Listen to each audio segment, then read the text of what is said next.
Hello বন্ধুরা, আজকে ভিডিওতে তোমাদের সবাইকে স্বাগতম। আজকে আমি এসেছি আমার এই আলুর জমিতে।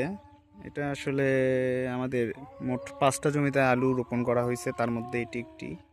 তো এখানে এসে আমি একটা জিনিস লক্ষ্য করলাম যে এখানে কে জানি খড়কুটা পুড়িয়ে গেছে। তো কেন পুড়াইছে তা জানি না, বাট আমি এসে এটা প্রথমেই লক্ষ্য করলাম। এখানে মেবি কোনো কিছু রান্না করা হয়েছে কিনা তাও শিওর না আমি, তবে ওই রকমই মনে হচ্ছে আর কি। তো এইটুকু তো আসলে কোনো কিছু রান্না করার মতো না, তো এটা কেন পুরানো হইলো এটা আমি বুঝতে পারতেছি না। তো আপনারা জানলে বলবেন যে এটা কেন এখানে আছে এইভাবে। তো দেখুন, এই যে আলু জমি প্রায়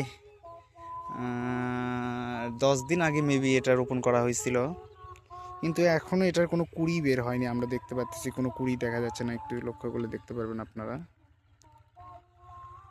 তো মেবি বের হবে, কিছুদিনের ভিতরে বের হবে। আমাদের আরও মোট এটা বাদেও আরও 4টা জমিতে এরকম রোপণ করা হয়েছে, কিন্তু সেগুলো আসলে দেরিতেই রোপণ করা হয়েছে, এটাই প্রথম।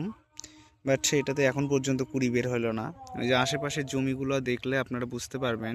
এই যে সামনের জমিটা, এটা আমার বড় আব্বার জমি। তো এখানে এরা করছে কি, যে ওই যে আলুটা রোপণ করার পরবর্তীতে মানে পিটিয়ে দিয়েছে আর কি, একটু বাড়ি দিয়ে আপনার মাটিগুলো বসাই দিছে। কিন্তু আমাদের আসলে সময় স্বল্পতার কারণে হয়ে ওঠেনি। এই যে আমার বড় আব্বার জমিতে দেখতে পাচ্ছেন আপনারা, মাটিটা খুব মসৃণ, পিটিয়ে এইরকম মসৃণ করা হয়েছে, বাট আমরা সেই সময়টুকু পাই নাই। কারণ আমার বড় আব্বা খুব সীমিত জমি করে, এই জন্য আসলে ছোট জমিতে একটু কেয়ার বেশি নেয়। বাট আমাদের জমি জমা একটু বেশি করা হয়, তো এই জন্য আসলে সময় সুযোগ হয়ে ওঠেনি এটাই পিটার জন্য। বাট এখানে কিছু ছেলেপেলে আছে যারা এটা পিটিয়ে দেয়, তাদেরকেও বলা হয়েছিল, বাট তারা আসলে ওইভাবে সময় পায় নাই। অন্যগুলো আগে থেকেই তারা নিয়ে আসছিল পিটানোর জন্যে। সেগুলো করতে করতে আসলে আমাদের সময়টাও চলে গেছে, আর এখন তো হবেই না। কারণ এখন পিটালে যে গাছের কুড়িটা ভিতরে বের হয়েছে, ওই কুড়িটা আসলে ভেঙে যাবে। তো এই জন্য আসলে রোপণ করার 1-2 দিন পরে এটা করতে হয়। তাছাড়া এটা পরবর্তীতে করে আসলে লাভের চেয়ে ক্ষতিই বেশি। তো এই জন্য আসলে করে ওঠা হয়নি।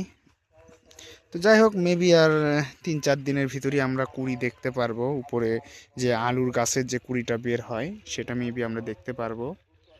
তো আশেপাশে পরিবেশটা দেখুন একটু, সূর্য অস্ত যাচ্ছে।